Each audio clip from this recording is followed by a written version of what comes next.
Every Friday, ranchers around South Dakota bring their cattle here, to this livestock auction just outside the small town of St. Onge, to be sold by this man, Justin Tepper, the owner and auctioneer at St. Onge Livestock. A lot of guys bringing in those cows, they're bringing them in for the normal sale day. St. Onge Livestock is a family business. Emily is helping clerk. Maggie's been helping outside. Cody will be here a little bit, and he'll work the night shift. And Brooke, my wife, is doing the books. Justin's sale barn facilitates millions of dollars in sales on a day like today. I would guess somewhere between 3 and 5 million. 129.30. And it happens like this.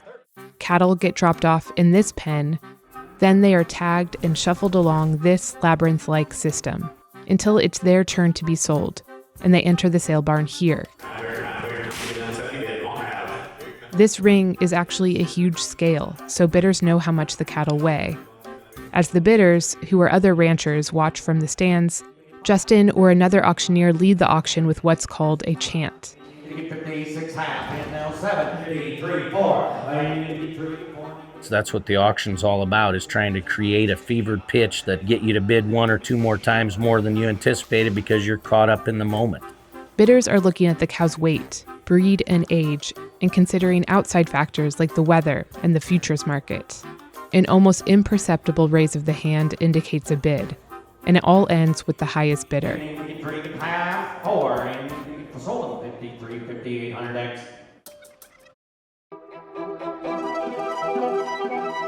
I don't get scared of making mistakes. I'm scared I won't learn from them. My mom taught me something very early in life, that you can't take failure to your heart, or you can't let success go to your head.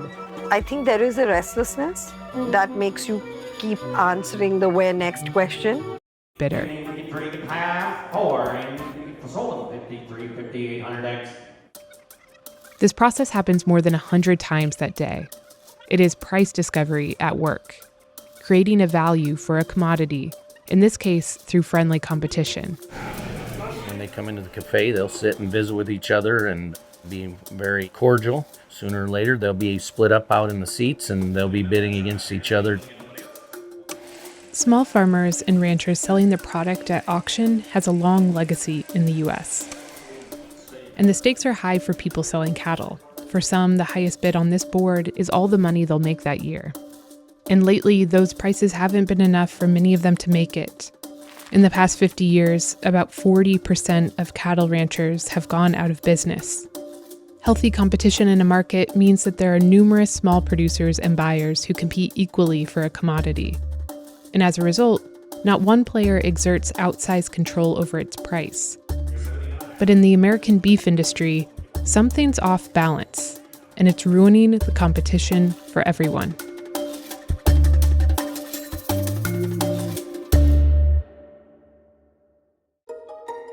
The buyers and sellers coming to these auctions represent the different stages of cattle ranching, all of which are affected by a lack of competition in the industry. I'm Matthew Kammerer from Rapid City, South Dakota.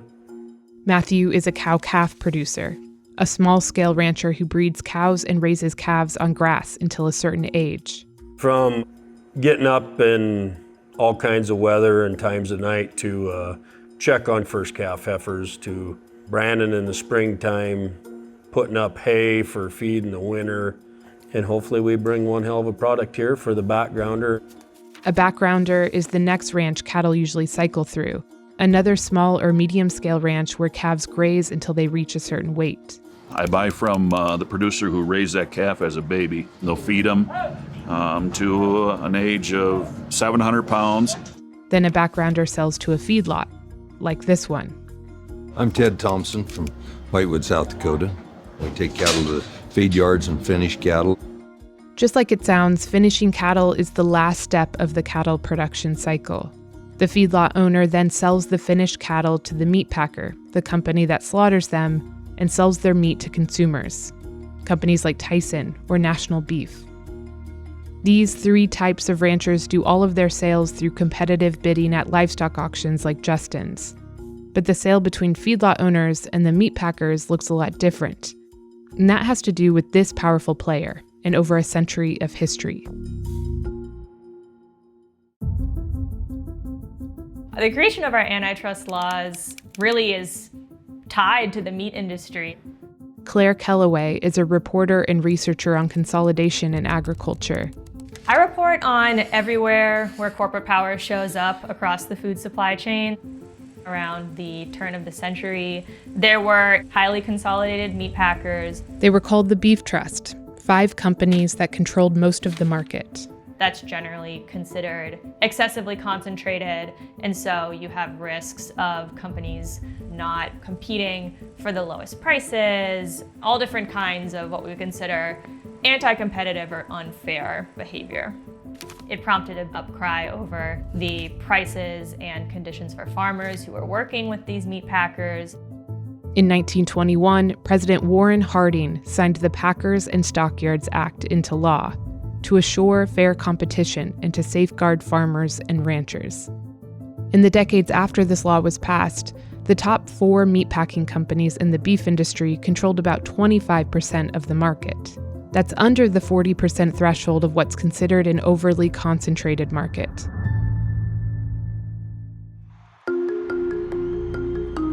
Under the Reagan administration, the U.S. legal system transformed their approach to big business.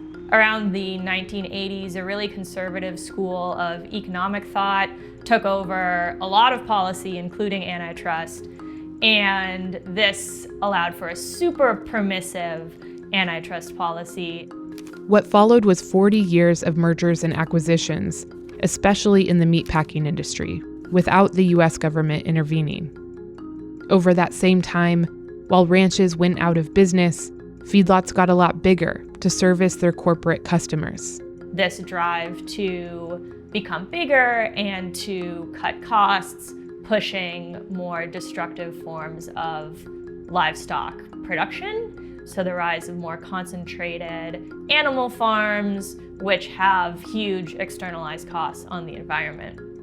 The result is a beef industry where the top 4 companies process 85% of all the cattle produced in the U.S., well above the anti-competitive threshold. Today, those companies are Tyson, JBS, Cargill, and National Beef. And if you eat beef, you more than likely buy it from them when you shop at a conventional grocery store. Concentration might not be something that most people see. There are some big name brands that we're familiar with, but because these companies have bought up a lot of other companies, it creates sort of an illusion of choice. The fact that 4 companies buy and process nearly all the beef in the U.S. creates a bottleneck here between them and the feedlot owners, who buy from the backgrounders and the cow-calf producers. The public might only see the vulnerabilities of this structure when disaster strikes, like when a fire took out a Tyson plant in 2019, when multiple meatpacking plants shut down in 2020 due to the COVID pandemic, or in 2021 when JBS underwent a cyber attack, forcing plant closures. During these events, they paid ranchers less and charged consumers more. In a 2021 Senate hearing, a Tyson representative attributed this price spread to the law of supply and demand. Because of closed plants, the supply of live cattle outpaced processors' ability to process those cattle. But many people see the reliance on so few plants to process cattle as exactly the problem. Cattle producers are saying this is clear evidence of highly concentrated meat packers using their position in the middle of the market to maximize their profits. Before the industry got so concentrated again in the 80s, meatpacker representatives from different companies used to fill these stands like everyone else, contributing to price discovery and higher prices for ranchers. But today, they aren't there. Packers don't like bidding for cattle. They want to be running their plants at full capacity, and they want to know how much cows are coming in. That's why about 72% of the sales in 2021 between feedlot owners and meat packers is through a contract instead of an auction, which removes them completely from the price discovery process. The other 28% is still negotiated. But with only 4 big meat packers, there are fewer bids, and they typically don't take place at an auction. Instead, buyers from the packing industry often go straight to a feedlot owner like Ted. They'll typically go around to feed yards and see their show list.